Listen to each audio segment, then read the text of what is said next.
to our discussion today about using time versus using reps as our measuring tool. And what do I mean by measuring tool?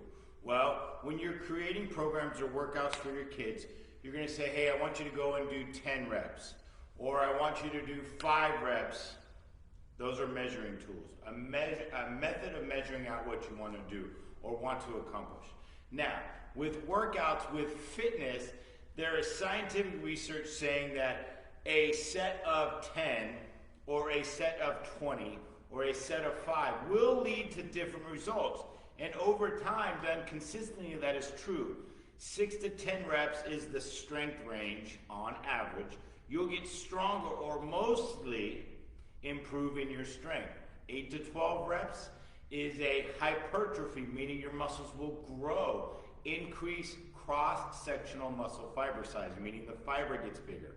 Okay? So you can program for reps and set it for the goal of your accomplishments.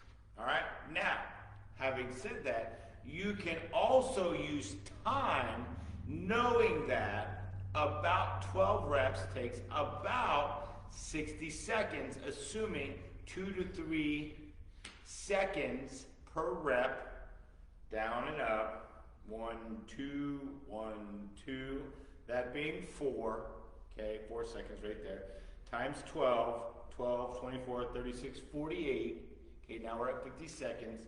So if you added a third second, 1, 2, 1, 2, 3, now we're at 5 seconds per rep, meaning 60 seconds, meaning I would get to 12, all right?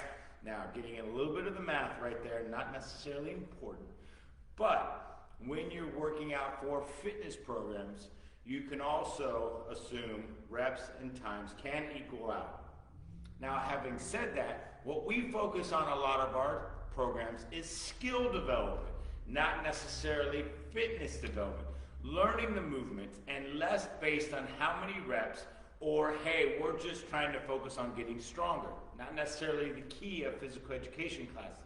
The key of physical education classes is learning skills that you'll use and apply throughout the duration of your lifetime. Lifelong skill acquisition, okay? So catching, throwing, balance, strength in general, overall physical fitness components, okay, aerobic ability, anaerobic ability.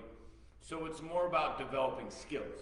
So time becomes a much more important and more valuable method for measuring our duration, measuring tool, as I've already stated, than reps because of all the different skills we're trying to acquire.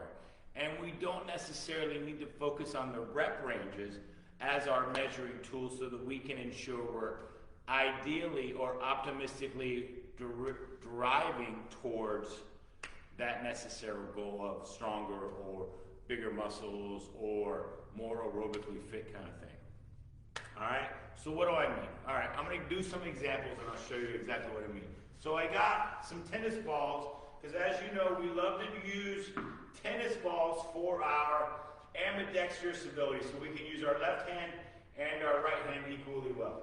And let's say you have a kid who's very good, who can do all the drills and catch everything and go back and forth equally well with their right hand, left hand. They are truly ambidextrous, okay? So they can do 2-ball bounces, they can do dribbles, okay? They can do staggered bounce catches, all of those. That works. Now you're also going to have one kid who is struggling. They might be good with their right, and they can do this, and they can, then they lost it. Then you give their non-dominant hand to their left, and they just can't seem to catch the ball very efficiently. It's going to take them longer to get to 10 reps. So what we usually do, or we like to do, is we'll set a time limit. 2 minutes is very popular for our sessions because it gives you enough time to kind of build the confidence, enough time to practice, enough time to overcome your initial inabilities and get good at it without it being so long or so short of a time that you just can't really get the skill. Okay, so 2 minutes, maybe up to 3 minutes could be perfect for a lot of your classes. Okay, so it'll give you enough time to practice. It'll give you enough time to progress. It'll give you enough time for you as the instructor to go find and help those who need a little bit more improvement, to also give positive encouragement to those who are doing really well. But it also allows you to potentially say, everyone started at this time and everyone is going to finish at this time. Because what we're trying to avoid is if we say, I want you to hit the spot 10 times in a row, okay, so already off to a bad start, so hit that spot 10 times. As soon as you're done with your 10 spots, by the way, I've hit the spot every time so far. Okay, so let's say that was 10. Now you have one kid who is a little bit off, and no matter what they do, they can't really hit the spot, and so they're at, there's one. But meanwhile, 2 kids over here have already finished, and they're just waiting on that other kid. Meanwhile, 5 kids over there have just finished, and now we're just waiting on that one kid. It becomes more and more apparent that they're going to get nervous and worry and have all eyes on them, which does make everyone, especially as we are kids, start to get nervous, and we don't necessarily respond well under that pressure. Remember, we're trying to ease those tensions that we build up in ourselves, okay? So by making it about time, it doesn't really matter how long it takes you. You're just doing it, and you could tell them as a challenge, count to yourself how many throws in a row can you do. When you get to 10, switch hands, okay? Then at the end of 2 minutes, maybe 3 minutes, you can say, great. All right, now we're moving on to the next drill. Without that 1, 2, or 5 kids who were struggling to be left behind because they still haven't made their 10 throws, okay? Also, a lot of our mobility work, which we use as our warm-ups, we tend to find people hold positions for different amounts of times. So if I get into a cobra position, oh, this feels really good. And then I'm going to go into a down dog. Sometimes this feels good, I want to stay here for a couple extra seconds. Meanwhile, some kids have already moved back into the cobra position, and they're already progressing because they're going to do it at this pace.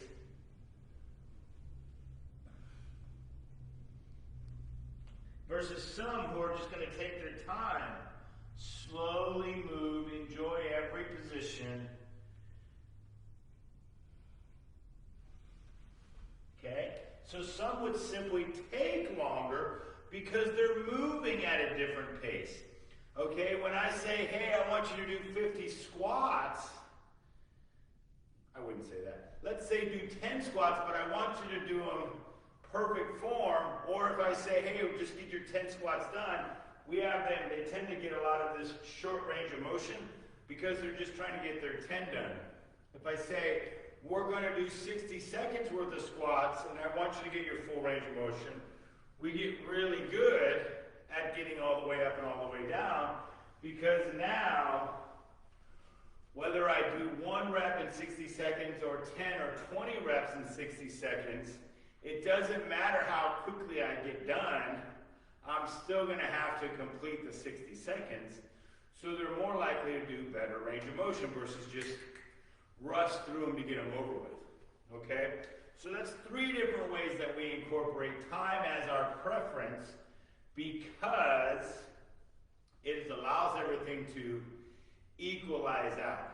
Now, having said that, remember, there is still the fitness component of goals that we use as we get older and we break into smaller groups. So you can remember those rules and apply, or teach and apply as necessary, so that when you have your older programs and they're doing more fitness-based, but they're not necessarily reliant on as a group, meaning you could have a PE class where they're in the workout room doing their own workouts in a classroom setting, but they're individual workouts.